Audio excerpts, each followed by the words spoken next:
మీరు కొత్తగా business start చేయాలనుకుంటున్నారా? మార్చ్ 16, 17న హైటెక్స్ లో franchise India biggest ఫ్రో expo. MLC కవితను ప్రస్తుతం ఢిల్లీలోని రౌస్ అవెన్యూ కోర్టులో హాజరుపరిచింది ఈడీ. కోర్టులోని జస్టిస్ నాగ్పాల్ బెంచ్ ముందు కవిత విచారణ కొనసాగుతోంది. ప్రస్తుతం కవిత కోర్టులో ఉన్నారు. కవిత కోర్టుకు వెళ్లే సమయం వరకు, కోర్టు లోపలికి వెళ్లేంత వరకు ఆమె భర్త కవిత పక్కనే ఉన్నారు. ఉద్రిక్తకరమైన వాతావరణం కొనసాగుతోంది. రౌస్ అవెన్యూ కోర్టు దగ్గర భారీ ఎత్తున పోలీసు బందోబస్తు కొనసాగుతోంది. కవిత మామూలు నాయకురాలు కాదు. కవిత తెలంగాణకు ముఖ్యమంత్రిగా చేసిన కేసీఆర్ కూతురు. తెలంగాణ కవిత పైన వచ్చిన ఆరోపణలను మొత్తం బీఆర్ఎస్ పార్టీ పైన వచ్చినట్టుగా ఉంటాయి. కవిత తీసుకునే ఎందుకంటే బీఆర్ఎస్ పార్టీలో కీలకమైన వ్యక్తి కవిత.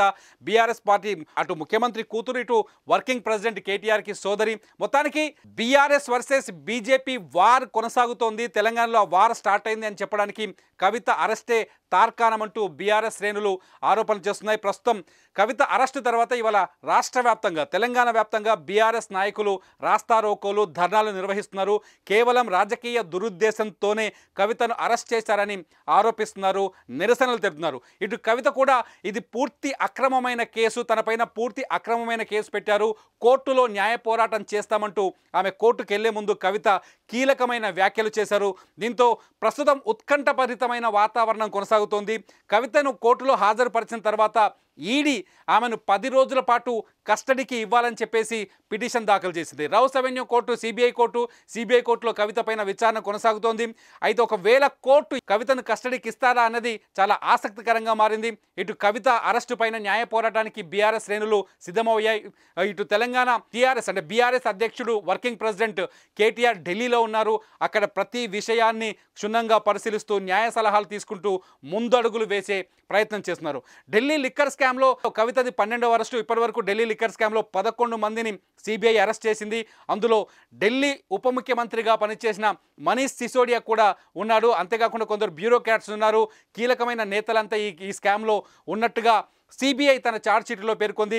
ఫిబ్రవరి 26వ తేదీన సిబిఐ కవితను సౌత్ గ్రూప్ను లీడ్ చేశారని, సౌత్ గ్రూప్ నుంచి ముడుపులు మళ్లించారని చెప్పేసి కవిత పైన ఆరోపణలు చేస్తూ వచ్చిన సిబిఐ ఫిబ్రవరి 26వ తేదీన కవితని నిందితురాలుగా పేర్కొంటూ ఇంకో ఛార్జ్షీట్ దాఖలు చేసింది. ఈ ఛార్జ్షీట్ దాఖలు చేసిన తర్వాత కవితను విచారణకు హాజరు కావాలని నోటీసులు ఇచ్చింది.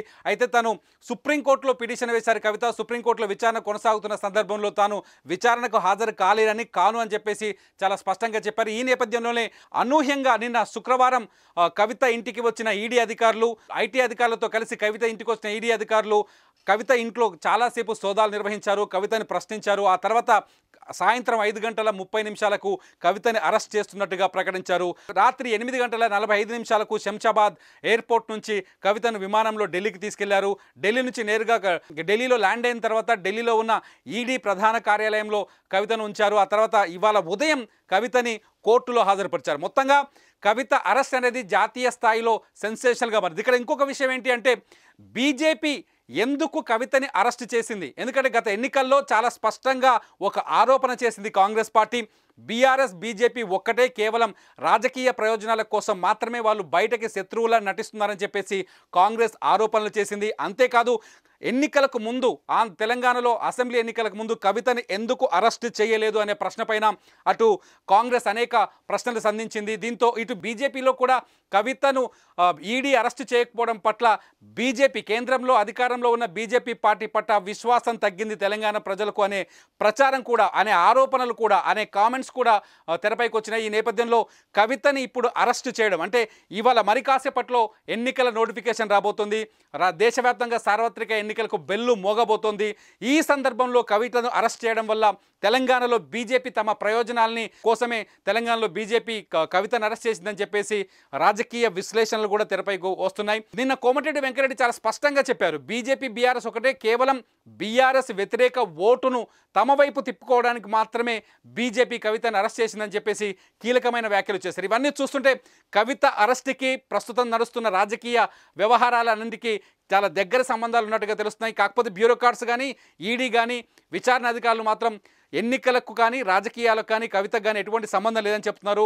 ఇటు కేంద్ర హోంమంత్రి అమిత్ షా కూడా చాలా స్పష్టంగా చెప్పారు, కవిత అరెస్ట్కి రాజకీయాలకు సంబంధం లేదని చెప్తున్నారు. కానీ మొత్తం జరుగుతుందంతా రాజకీయ వ్యవహారమే అని చెప్పేసి రాజకీయ విశ్లేషకులు చెప్తున్నారు. చూద్దాం, కవితకి బెయిల్ వస్తుందా, కవితని ఈడీకి 10 రోజుల పాటు కస్టడీకి కోర్టు అప్పగిస్తుందా అనేది ఇప్పుడు ఆసక్తికరమైన విషయం. అప్డేట్స్ కోసం చూస్తూనే ఉండండి సుమన్ టీవీ.